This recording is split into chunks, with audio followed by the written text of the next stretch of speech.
nós iremos abordar alguns pontos sobre a vida de Jó. Quem era Jó? Jó era o mais rico do Oriente. Era alguém que se destacava entre todos os demais devido ao seu comportamento espiritual e a sua conduta moral. Você vê que a Bíblia fala que Jó era homem íntegro, reto, temente a Deus e que se desviava do mal. Deus se alegrava muito com Jó. E por outro lado, o diabo ficava revoltado, né? A ponto do diabo subir ao trono de Deus e falar o seguinte: olha, ele só te honra, ele só é íntegro, ele só se desvia do mal porque o Senhor dá tudo para ele. Tudo que ele precisa, o Senhor o dá. O Senhor cercou a casa dele com sebe, com cerca de sebe. Quer dizer, eu tento tocar nele, mas não consigo. Jó era um homem muito abençoado. Onde Jó passava, ele era respeitado.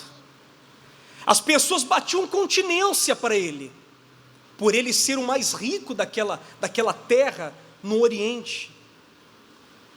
Mas veja que, mesmo ele sendo uma pessoa da fé, se desviando do mal, procurando fazer tudo que era agradável aos olhos do Criador, mesmo assim, se nós observarmos a vida dele, a gente vai entender que ele sofreu muito.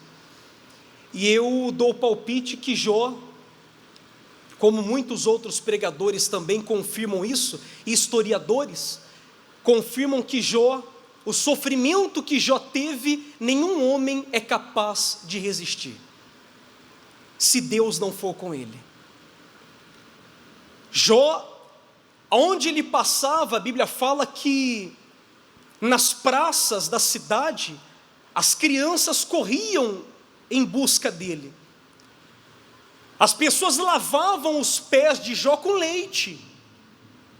Lavavam os pés de Jó com leite.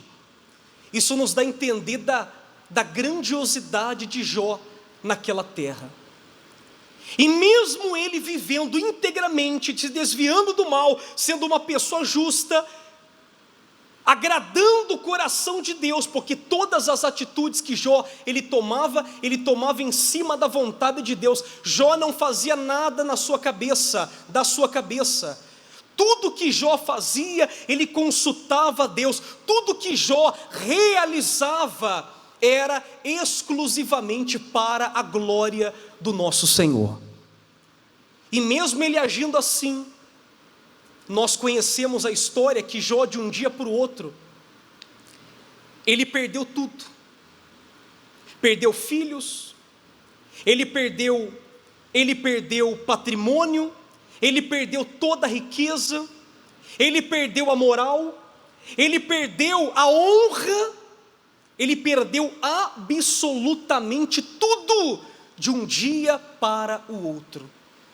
A Bíblia fala que tinham mensageiros que toda hora vinham avisá-lo de uma tragédia que havia acabado de acontecer. Um chegava para ele e falava: Jó, aqueles seus bois, camelos acabaram de morrer. E quando o outro estava terminando de falar ainda daquelas tragédias, vinha um outro mensageiro e dizia: Jó, olha, aconteceu agora um acidente, caiu fogo do céu e consumiu os seus filhos. Em outras palavras, ele perdeu tudo de um dia para o outro. Então, o primeiro ponto que eu quero abordar com vocês nessa manhã é que a maior dor de Jó não foi simplesmente as perdas que ele teve. De fato, ele sofreu muito de ter perdido seus filhos, porque qual é o pai em sã consciência, vendo seus filhos morrerem devido a uma tragédia? Se fosse morte natural, ele até compreenderia. Mas os filhos eram novos. Então, a maior dor de Jó não era a perda de ter perdido seus filhos, não era simplesmente o fato dele ter perdido os camelos, porque ele era rico, conceituado. O motivo da dor de Jó não era a honra que ele havia perdido, não. Mas a maior dor de Jó, atente-se para isso, por favor, a maior dor de Jó era o silêncio de Deus. O silêncio de Deus era a maior dor de Jó. O silêncio de Deus para com Jó fazia Jó ficar tribulado. Até porque, na consciência de Jó, ele sabia que estava fazendo tudo que agradava a Deus. Uma coisa, pessoal, é uma pessoa estar colhendo algo que plantou. Ela tem consciência que ela só está colhendo aquilo porque ela plantou. Agora, uma outra coisa totalmente diferente é a pessoa estar recebendo um bombardeio vindo do diabo sem ter nenhuma explicação. Você sabe quando aquele momento da sua vida que você ora e parece que o céu é de bronze?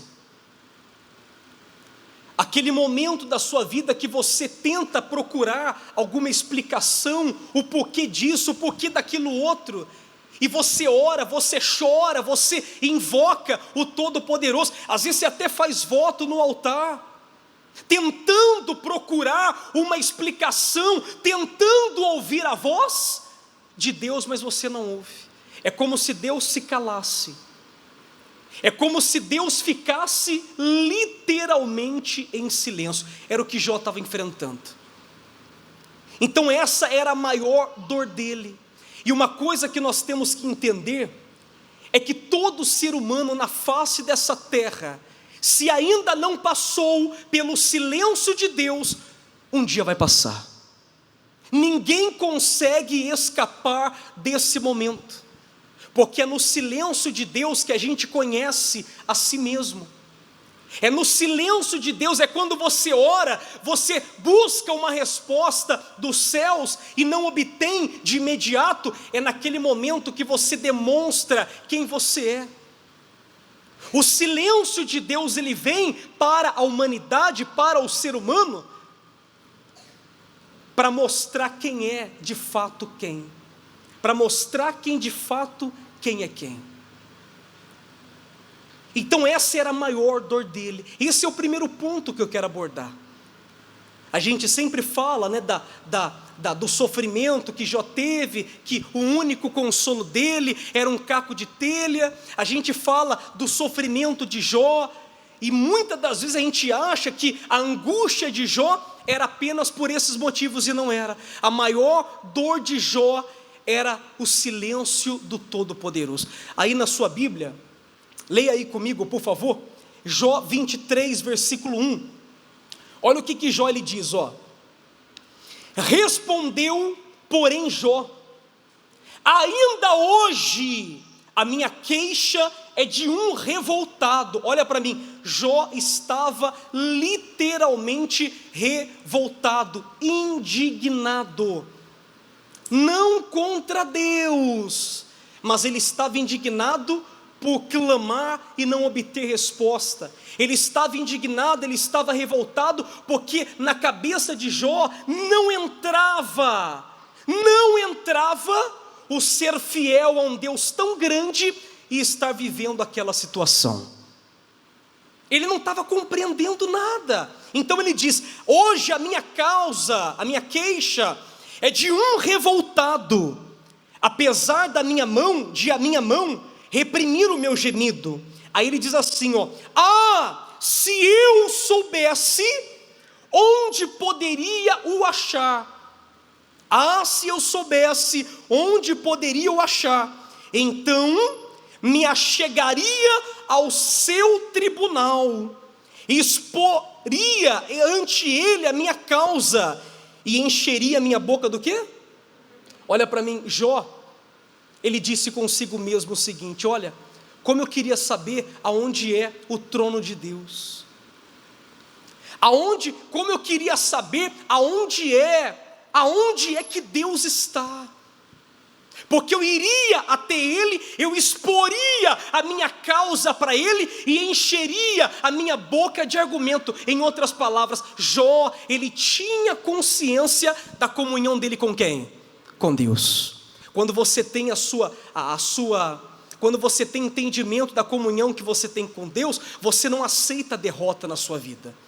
Você não se sujeita ao diabo.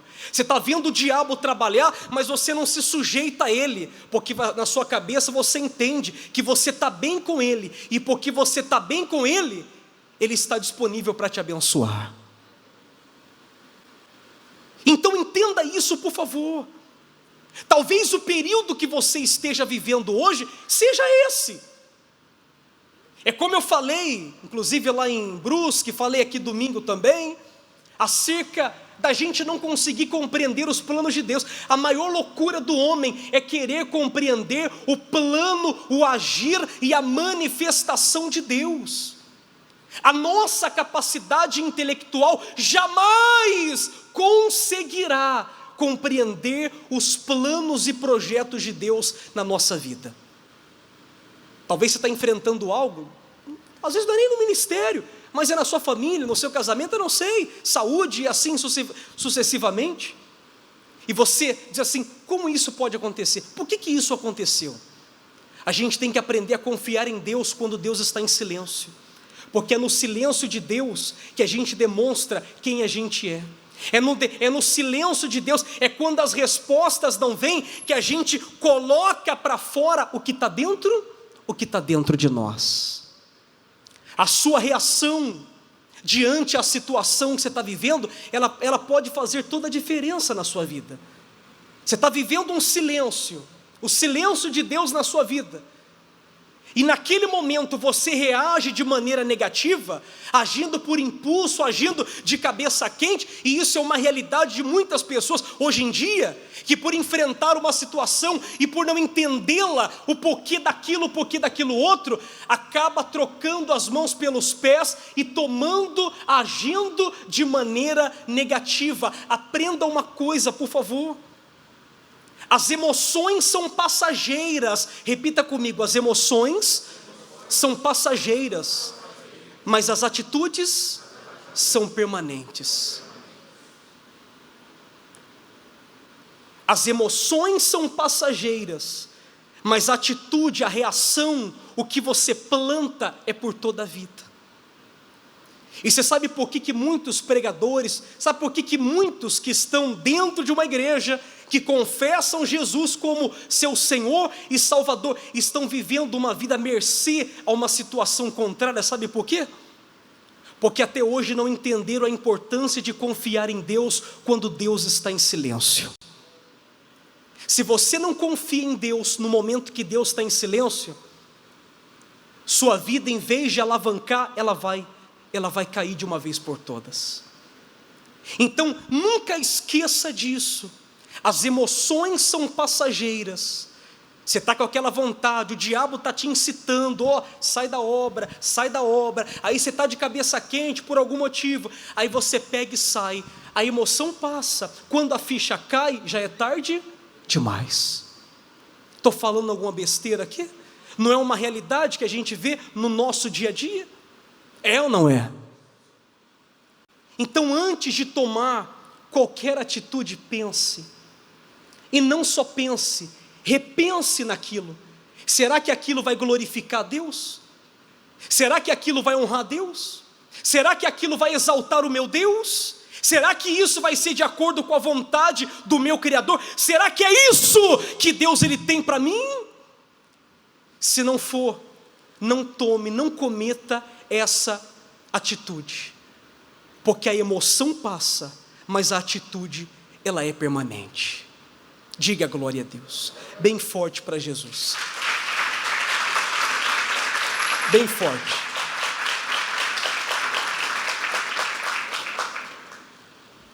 Esse é o primeiro ponto. Qual era a maior dor de Jó? Silêncio. Clamava e não tinha resposta.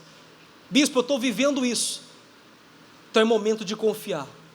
Tem coisas que Deus vai permitir que você não vai entender nada, até porque Deus nunca Deus Ele não nos escolheu para que nós entendêssemos o agir dele. Ele nos chamou para a gente viver pela fé, confiando no caráter e na justiça de Deus. Isso é viver pela fé. Viver pela fé não é ficar dando ouvido ao que os outros falam ao seu respeito. Viver pela fé é você viver crendo que Deus está no controle, e quando você vive em função disso, você faz a diferença aí fora. Não aí fora apenas, como também sobretudo aqui dentro. Diga graças a Deus. Então esse é o primeiro ponto. Agora vamos para o segundo ponto. Veja que coisa. No momento mais difícil da vida de Jó, no momento mais difícil da vida dele, no momento mais delicado, naquele momento que ele precisava de um consolo, Jó precisava de uma palavra amiga, Jó precisava de alguém que viesse até ele e o levantasse, dizendo: Jó, não baixe a cabeça não, Deus é contigo. Ele queria ouvir isso, porque quando a gente está enfrentando um momento delicado na nossa vida, a gente não quer palavras que nos derrubam ainda mais, é ou não é? É ou não é?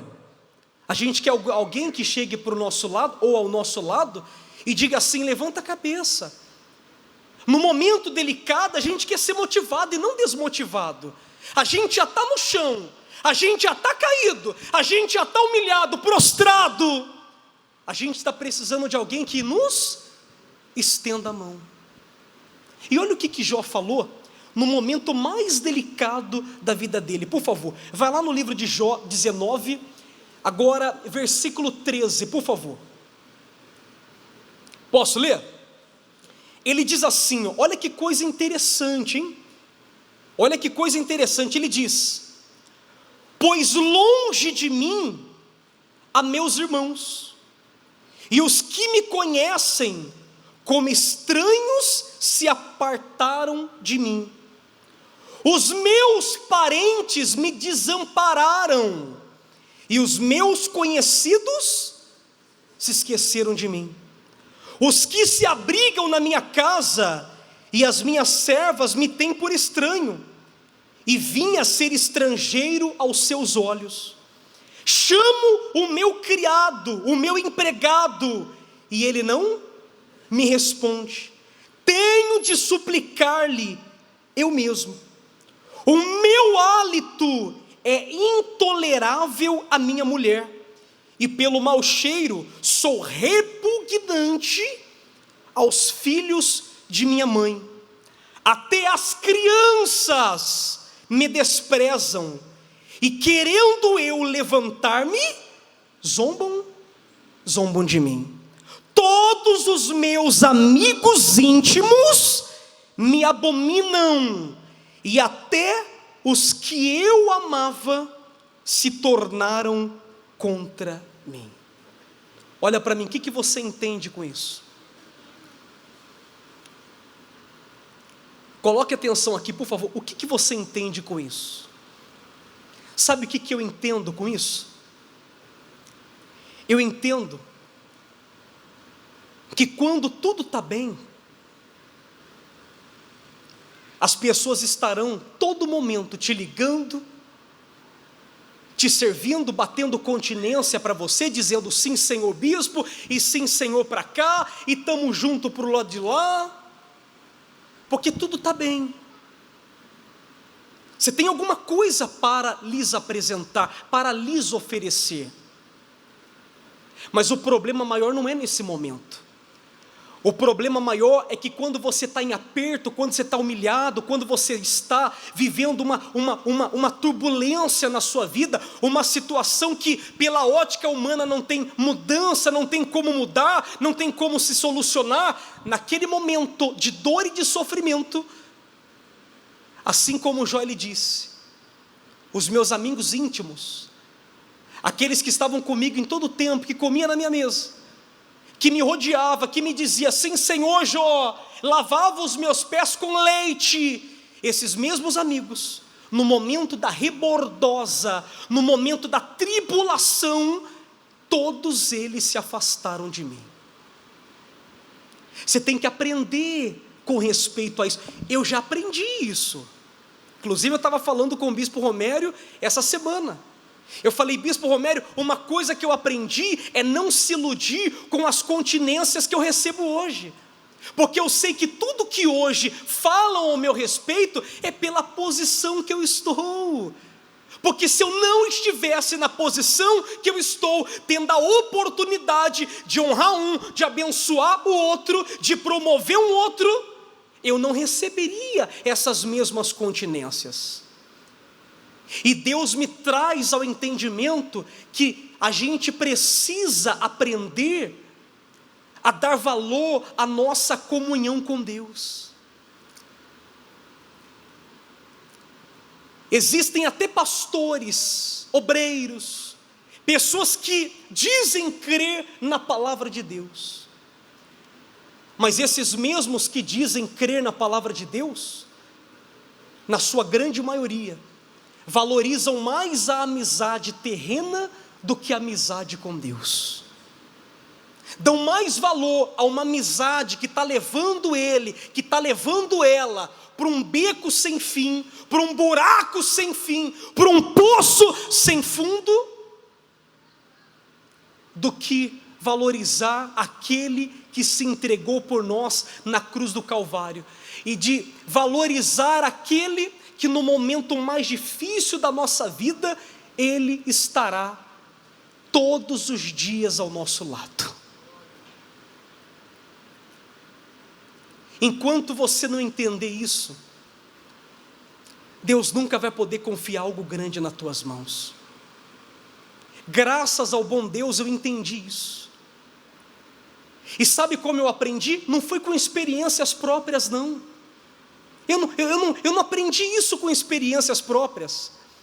Tem um dito popular que diz assim, um pensamento, né?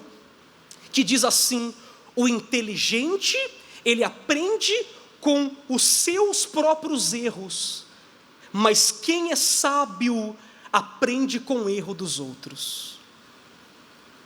Quem é sábio aprende com o erro dos outros. Não seja inteligente, não queira pagar para ver, aprenda com o erro de muitos que cometeram esse mesmo erro, às vezes na sua frente. Valorizaram demais uma amizade. Não estou dizendo que você não tem que valorizar uma amizade terrena, não estou dizendo isso. Mas entre a amizade terrena, a amizade com o homem, e entre a amizade com Deus, prefira, escolha Deus. Porque no momento de guerra, de rebordosa, Ele é o único. Aprenda isso, Ele é o único que vai estar do teu lado.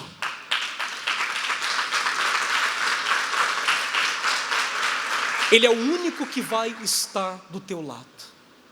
E se você não entender isso, você vai continuar patinando na fé. E Deus sabe como o que está dentro de você. Ele conhece você melhor do que eu. Ele sabe quais são os seus pensamentos com respeito a Ele. Ele sabe de tudo. E às vezes a pessoa ela prefere valorizar mais a amizade de um homem que está levando ela para um beco sem saída, do que valorizar a grandeza que vem da fé, que é o Espírito Santo.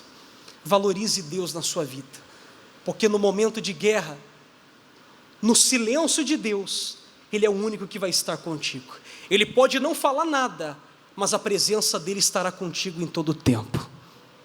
Jesus falou, Jesus prometeu que estaria conosco até a consumação dos séculos. Ele falou, eu vou estar contigo. Se você está comigo, eu estou contigo. Agora, se você está sozinho, você está perdido. Jó falou, os meus amigos íntimos me abandonaram, até as crianças me desprezam, e querendo eu levantar-me, zombam de mim. Valorize a sua comunhão com o seu Senhor. Diga glória a Deus. Olha que coisa bacana, hein? Que coisa forte. Esse é o segundo ponto. Vamos para o terceiro ponto. Olha para mim. Quando o diabo subiu até a presença de Deus, e Deus falou, você viu lá o meu servo Jó, homem íntegro, reto, justo, que me teme, que se desvia do mal? O diabo falou, sim, eu estou vendo ele, eu vi ele. Pois é, mas ele só te teme porque você dá tudo para ele. Deus falou assim para ele, para o diabo: toque, eu te permito tocar em tudo quanto ele tem, só não toque na vida dele. Você pode tocar na esposa, você pode tocar nos filhos, você pode tocar em quem está próximo, você pode tocar em todo mundo, só não toque na vida de Jó. Eu pergunto para você, da família de Jó, todos morreram? Foi todos que morreram? Quem é que ficou vivo? A esposa. Ele poderia ter matado a mulher, sim ou não? O diabo poderia ter matado a mulher dele? Poderia ou não poderia? Se ele matou os filhos, ele poderia matar a esposa, mas por que ele não matou? Entenda, por favor. O diabo não matou a esposa de Jó, porque o diabo sempre soube da influência que uma mulher tem na vida de um homem.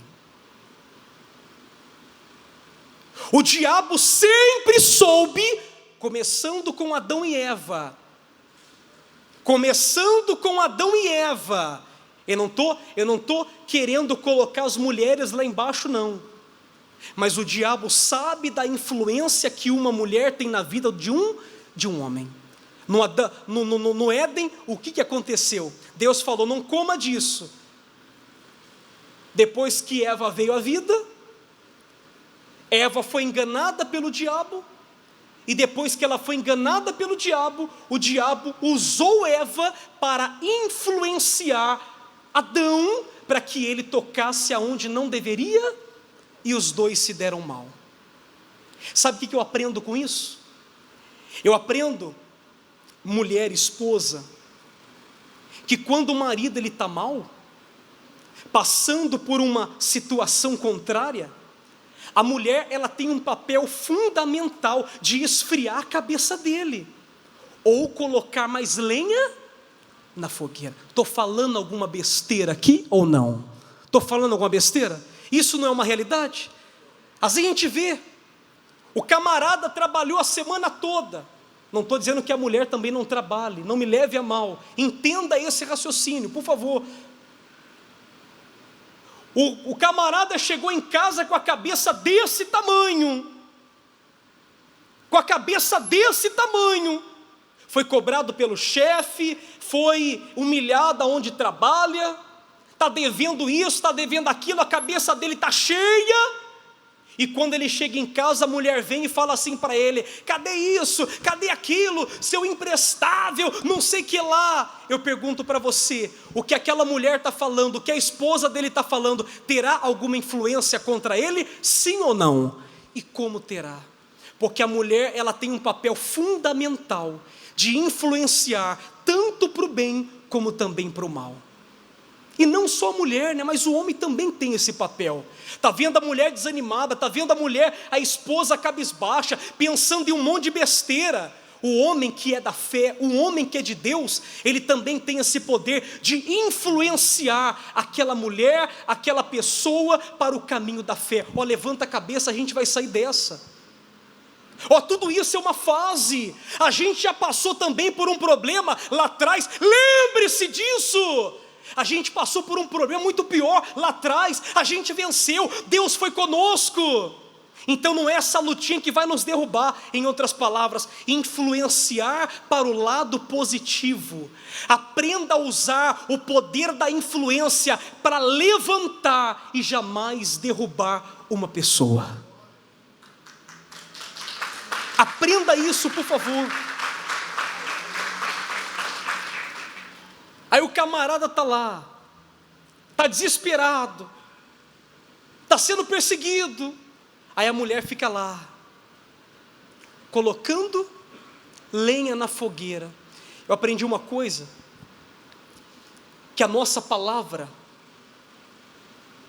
ela pode ser tanto um extintor que apaga o fogo, ou a nossa palavra, a mesma palavra, ela pode ser um galão de gasolina naquele fogo.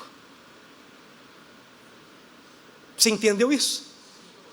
o extintor apaga, o galão de gasolina, a gasolina, o combustível, coloca mais fogo aonde não deve. Então, antes de falar alguma coisa para o seu cônjuge, pense, será que aquilo vai agregar algum valor na vida dele, na vida dela? Porque uma palavra errada que você coloca, mal colocada, você pode estar levando a sua esposa, o seu marido, os seus filhos, o seu ministério, a sua casa, a sua família, para os quintos dos infernos. Então se atente para esse respeito. Tem muita gente que não dá valor a isso, que não entende isso, mas isso é uma grande realidade.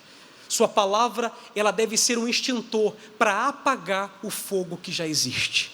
Diga graças a Deus. Agora fica de pé, por favor. Fiquem de pé, que eu vou falar do quarto ponto agora. Segure a Bíblia aí.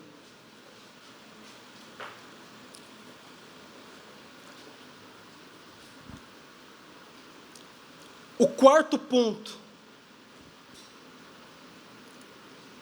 que eu quero abordar nessa manhã sobre a vida de Jó é que Jó, ele tinha tudo para desistir. Jó tinha tudo mesmo para pegar uma corda e se enforcar. Você sabe, né, que a Bíblia fala que a própria esposa de Jó, usada pelo diabo, disse para ele no momento difícil: por que você não amaldiçoa esse seu Deus e morre?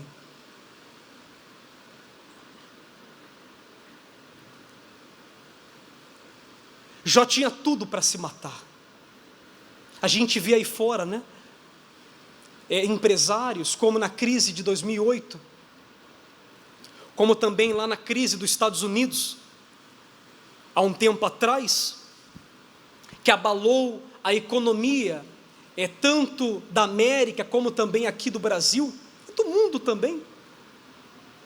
Quantos não foram os empresários que tiraram a própria vida?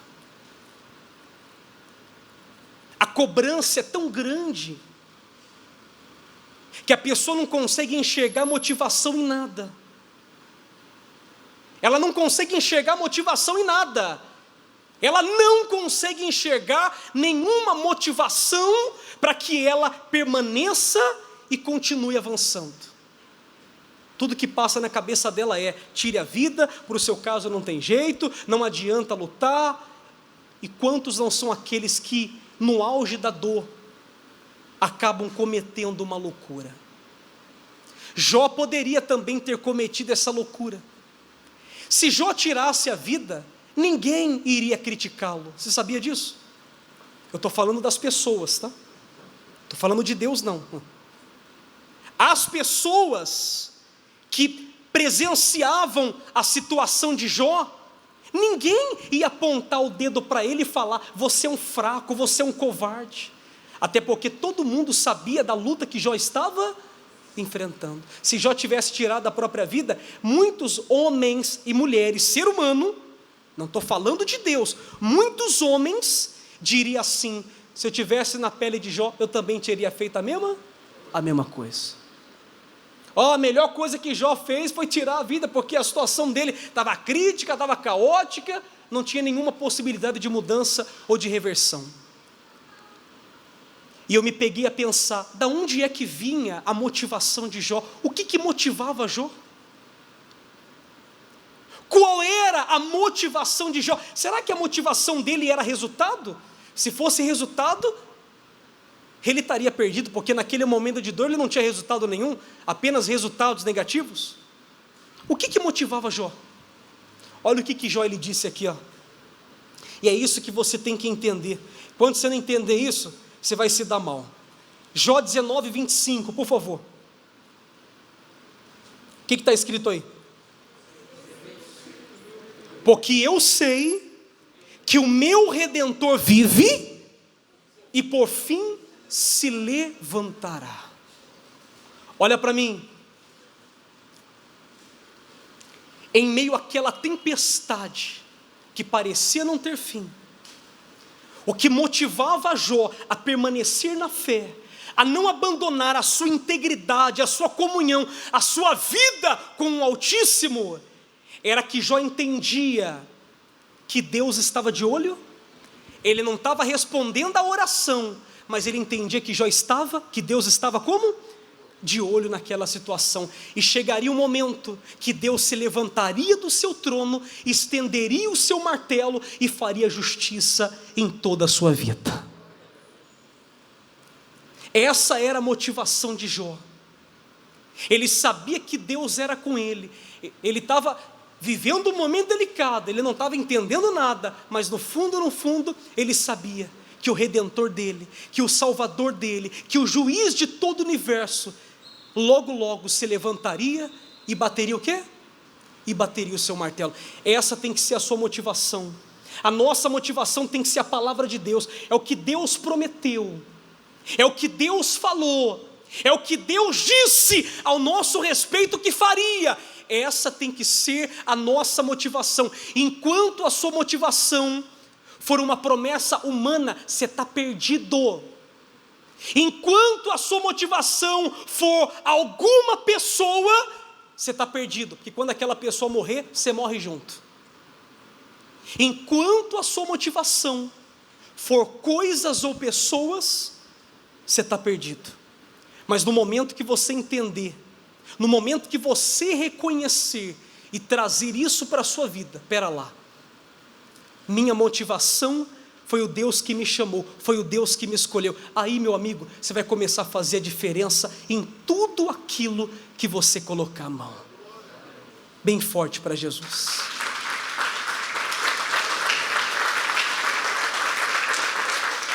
Amém. Eu lhe pergunto, não precisa me responder não, mas eu lhe pergunto, qual é a sua motivação? É os filhos? E se os filhos morrerem? Você morre junto? O que é a sua motivação? É a mãe, é o pai? E se o pai morrer? Como a gente já viu, né, casos assim, o pai morre, a filha morre junto, não fisicamente falando. A dor da perda é uma dor grande? É muito grande, mas a sua motivação não pode ser coisas e muito menos pessoas. A nossa motivação tem que ser Jesus, a nossa motivação tem que ser a palavra, é o que Ele disse, não é o que os outros estão falando, é o que Ele falou a meu respeito. E se a gente colocar isso dentro de nós e vivermos essa fé, a gente vai arrebentar aonde chegarmos. Diga a glória a Deus. Então vamos